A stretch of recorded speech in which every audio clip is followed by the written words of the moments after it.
Why do so many people pass away before reaching 85, even when they seemed perfectly healthy in their 70s? It's a question that lingers in the minds of many older adults, especially those who want to remain sharp, strong, and independent well into their later years.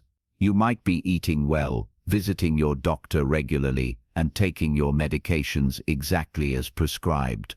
But what if I told you that the real threats to your longevity aren't always dramatic or obvious?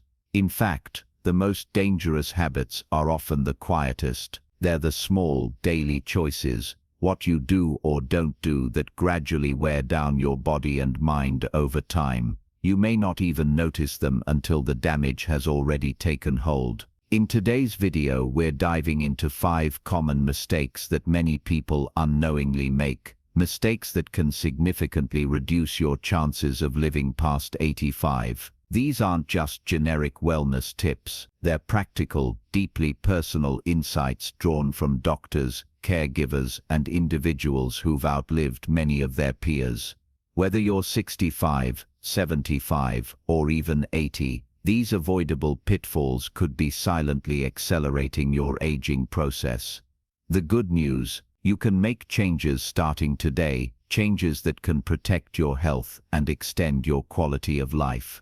If you're truly committed to making the most of your golden years, to staying active, mentally sharp, and waking up each day with energy and purpose, then you'll want to stay with us through every point. Each one brings you closer to building a future that's not just longer, but richer and more fulfilling. Let's get into it. Mistake 1. Ignoring everyday movement. One of the biggest missteps people make after 65 is believing that only formal exercise counts. You know, the kind: intense routines, gym memberships, or complicated fitness plans that no longer feel realistic or sustainable. And because those don't seem to fit anymore, many older adults simply stop moving altogether. But here's the truth: it's not the gym that saves you. It's the little daily movements that keep you alive longer than you think.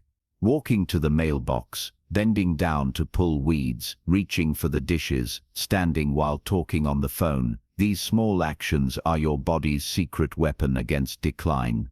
When you stop moving, even just a little less each day, your muscles quietly weaken, your joints stiffen, your balance becomes more fragile, and the worst part: you often don't notice these changes until you've had a fall or feel too tired to even get dressed in the morning. That's how the slide into frailty begins, not with a bang, but with a whisper. And it's not just physical decline. Movement is tied directly to circulation, brain activity, and even emotional health.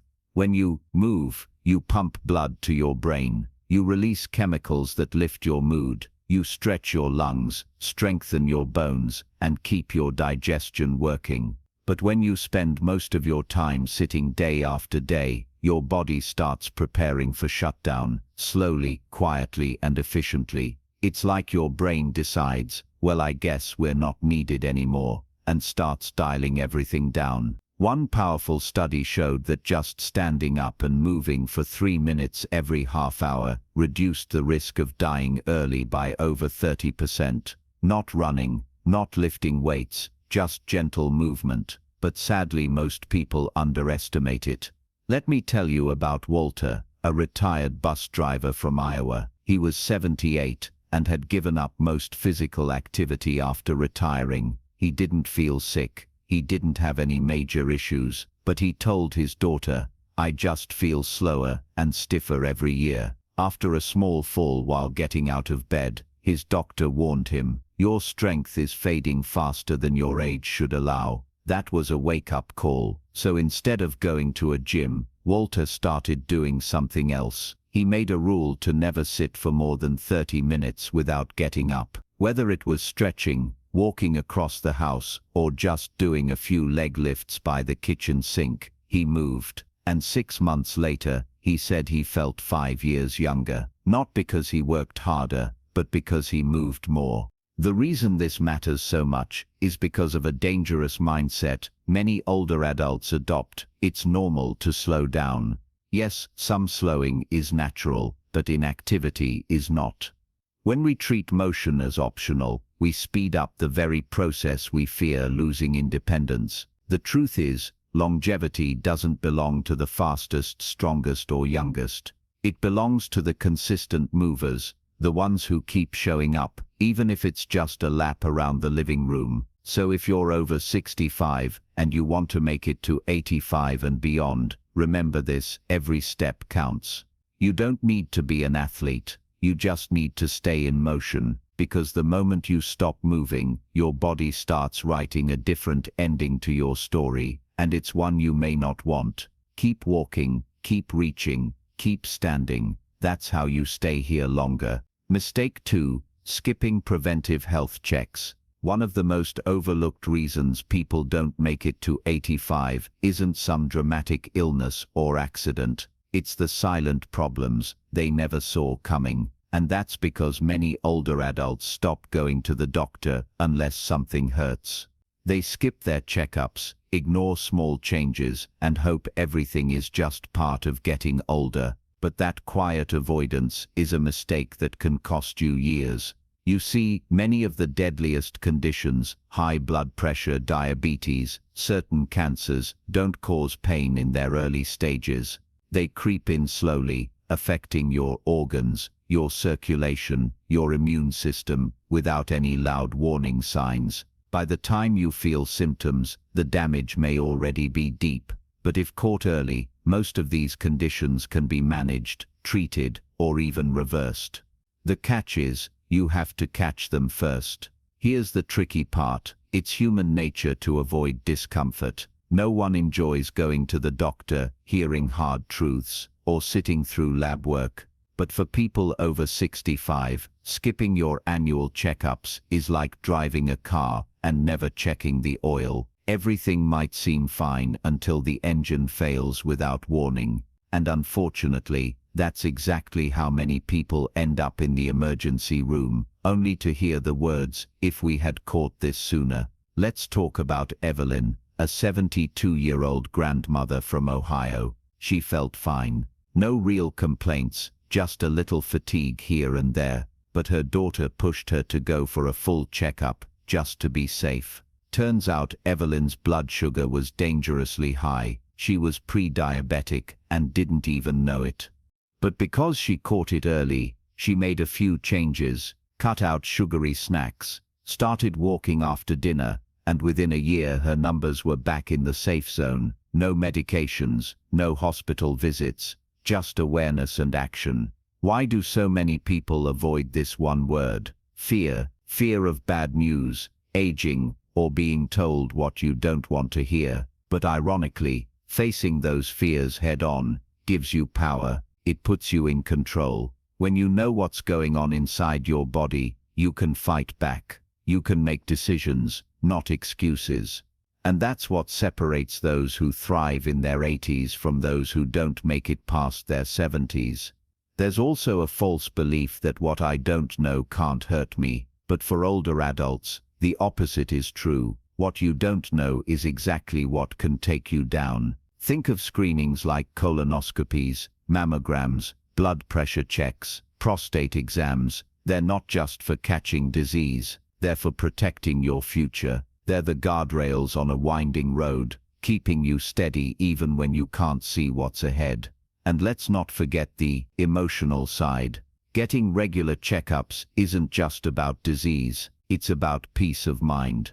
Knowing your numbers, having a doctor who understands your history, building a plan for your health, it all adds up to confidence. And confidence leads to better habits, better sleep, less stress. It's a ripple effect. If you're still watching this video and finding these insights valuable, please comment number 2 below to let me know you're here. And if you haven't subscribed yet, I recommend you subscribe and turn on the bell so you don't miss any videos. Your support helps us continue creating good content to inform and inspire you. Now, let's move forward. Mistake 3: isolating yourself from others. One of the quietest killers in old age isn't heart disease or cancer, it's loneliness. We don't often talk about it, but isolation is a health risk. just as serious as smoking, high blood pressure, or obesity. When people drift away from friends, lose contact with family, or stop engaging in community life, something in them begins to fade. Their sense of purpose weakens, their spirit dulls, and slowly their body follows. Now, this doesn't mean you need a house full of people or endless social events. It's about connection, real, meaningful connection. It's about having someone to laugh with, talk to, and share your thoughts. And yet, as we grow older, many of us pull back. Maybe it's because we've lost loved ones. Maybe we don't feel as sharp as we once were. Or maybe we think, I don't want to bother anyone. So we stay home, we stay quiet. And over time, we start to disappear, not just from other people's lives, but from our own. The science on this is startling. Studies have shown that seniors who experience chronic loneliness have a 26 to 45% higher risk of early death. Why? Because isolation chips away at everything. It disrupts sleep. It weakens your immune system. It leads to depression, anxiety, and even cognitive decline. Your brain needs other people like your body needs water. When you don't use those emotional muscles, they shrink. Take George, for example. He's 78 and lives in Arizona. After his wife passed, he spent nearly 2 years barely talking to anyone besides the mailman. His health began to slide. He lost weight, stopped shaving, and his arthritis got worse. But everything changed when a neighbor invited him to a weekly coffee group at the local community center. He didn't want to go, but he did. That one act of courage led to friendships, laughter, and a sense that he still mattered.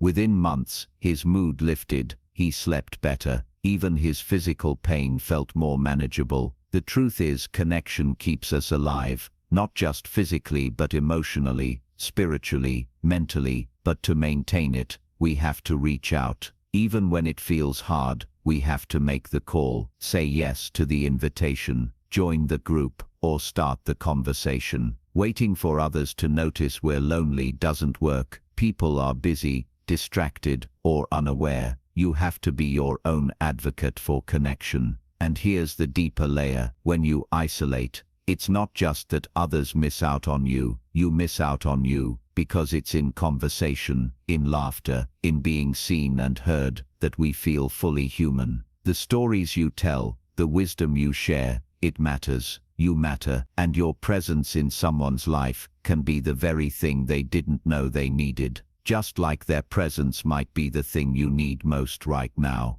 If you've been feeling distant or withdrawn, don't wait for the perfect moment. Just start small. Call an old friend. Walk into a local library, say hello to a neighbor. These little acts of bravery build a bridge back to life. And when you cross it, you'll find that what you thought was lost, your joy, your strength, your spark, is still right there, waiting for you to come back. Mistake 4. Ignoring chronic inflammation.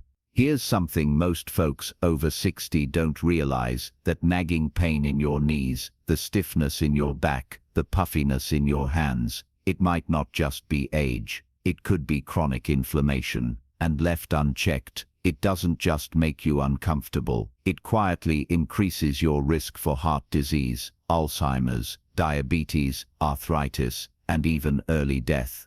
Inflammation in small bursts is your body's way of healing. You get a cut, and inflammation helps repair the skin. But when it lingers, when your body stays in that fight mode, day after day, it starts to break down your healthy tissues instead of healing them. It's like leaving a fire smoldering in your house. It might not burn the whole place down at once, but little by little, the damage adds up. The problem is, most people don't even know they're inflamed. There's no loud alarm going off. It shows up as fatigue, brain fog, a little swelling here, a little stiffness there, but those are the whispers before the scream. And many seniors mistake it for just getting old, when really, it's their body crying for help.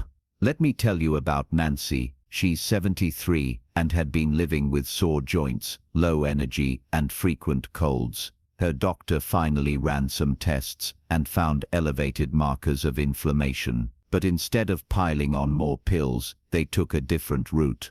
Nancy began cutting out ultra-processed foods and added in anti-inflammatory staples like leafy greens, turmeric tea, and salmon twice a week. She also started walking for 20 minutes every morning, no matter the weather. 3 months later, she felt like a new woman. Her joints weren't perfect, but they moved better. Her mind was clearer. She even said her mood improved. That's because inflammation doesn't just affect your body, it affects your brain. When it flares up, your brain chemistry shifts. You're more likely to feel anxious, irritable, or depressed. And over time, that emotional weight can spiral into isolation, fatigue, and hopelessness, pushing people toward a much earlier decline than necessary. But there's good news. You have more power over inflammation than you think. It starts with what you put on your plate. Sugary snacks, fried foods, processed meats, those fuel the fire. But berries, olive oil, nuts, green tea, they help put it out. Add to that a little daily movement, good sleep, and managing your stress, and you're not just easing symptoms, you're slowing down aging at the root. And there's a deeper reason why this matters. Because every time you take action to reduce inflammation, you're sending a signal to your body: I'm not giving up, I'm still in this. That mindset changes everything. You go from surviving to thriving, from dreading each morning to looking forward to what the day might bring. So if you've been ignoring those small aches or brushing off your fatigue as just part of getting old, take another look. Your body might be trying to warn you. And the sooner you listen, the more years and more life you can add to your journey. If you're still watching this video and finding these insights valuable, please comment number 4 below to let me know you're here. And if you haven't subscribed yet, I recommend you subscribe and turn on the bell so you don't miss any videos. Your support helps us continue creating good content to inform and inspire you. Now let's move forward.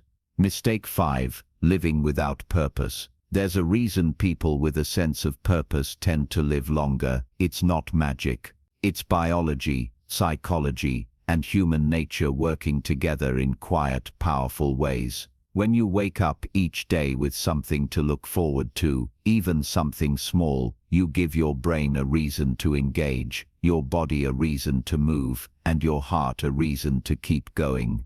But far too many people, after 65, slowly drift into a life that feels empty. The job is over, the kids are grown, the schedule quiets down, and without realizing it, their days begin to blur. They eat, nap, watch a little TV, maybe scroll through old memories, but the spark fades. Time moves, but life stands still. That's not aging, that's disconnection, and that disconnection is one of the greatest threats to longevity that no one warns you about. Purpose isn't about achieving big things or starting a company. It can be as simple as tending a garden, helping a neighbor, learning something new, or being someone your grandkids can count on. Purpose is what pulls you forward. It creates structure, meaning, rhythm in your days. And when people lose it, they often start to wither, not just emotionally, but physically. There is even a name for this in research circles: existential frailty. It's when the absence of meaning begins to impact your health. Your immune system weakens, your motivation drops. You stop seeking out connections, stop trying new things, and slowly retreat from the world. And without that daily engagement, the body begins to follow the mind. Muscles atrophy, mental sharpness dulls, and joy gets harder to find. Let me tell you about Robert. He was 78 when his wife passed, and he said it felt like someone pulled the plug on his life. For a while he just existed, ate what was easy, slept most of the day, and didn't care if he saw anyone. But one day, his daughter asked him to help his grandson learn to whittle wood for a school project. Robert used to be a carpenter, and that one moment lit a small spark. He started spending afternoons teaching his grandson simple techniques. Then the neighbor boy joined.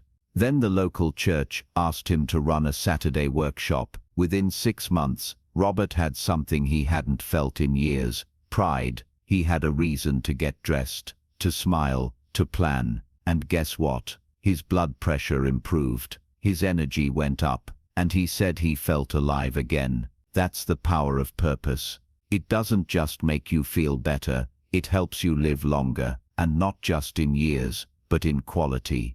You laugh more, you build connections, which in turn strengthen your brain, protect your heart, and ward off depression. It's a ripple effect that starts with a single question: what gives my life meaning now? So if you're retired, or widowed, or just feeling like your best days are behind you, stop and reconsider. Maybe your purpose has changed. It probably has, but that doesn't mean it's gone. It might be hidden under your grief, your routine, or your fear, but it's there, and the moment you reach for it, your life begins again. Because living a long life isn't about avoiding death, it's about choosing to fully live, even when life looks different than it once did. In fact, that's when it matters the most, when everything has changed, and you decide to keep showing up anyway. Final thoughts from Worcester Warmont. The reality is, making it to 85 isn't just about luck or genetics. It's about choices, the small, consistent ones that build up quietly over time. Most people don't pass away early because of one major event. They fade slowly, repeating small, harmful habits without realizing how much they're costing themselves. They stop caring for their bodies. They stop feeding their minds. They disconnect from others. And little by little, they let go of the spark that once made life vibrant and meaningful. But here's the truth. Aging isn't the end of your story, it's just the next chapter. And whether that chapter is filled with love, laughter, purpose, and peace, or with regret and disconnection, depends on how you choose to write it. And the best part, you're still holding the pen. So ask yourself, what's one small thing I can change today? Can I go for a short walk instead of sitting inside? Can I call a friend instead of waiting for their call? Can I finally schedule that checkup I've been putting off? Or even just sit down with a warm cup of tea and gently ask, what brings me joy now? Because the real secret to a longer, richer life isn't found in a lab test or a medical chart. It's found in your daily habits, your relationships, your mindset, and your belief that your story still has meaning, and it does. You matter more than you know. Thank you for spending time with us today. We'd love to hear from you. Please leave a comment below and share one thing you learned and how you plan to apply it in your own life. Your voice truly matters. If you found this video helpful, please like, subscribe, and share it with someone who might need it. Your support allows us to continue creating thoughtful, meaningful content to both inform and inspire. We appreciate you, and we can't wait to see you in the next video.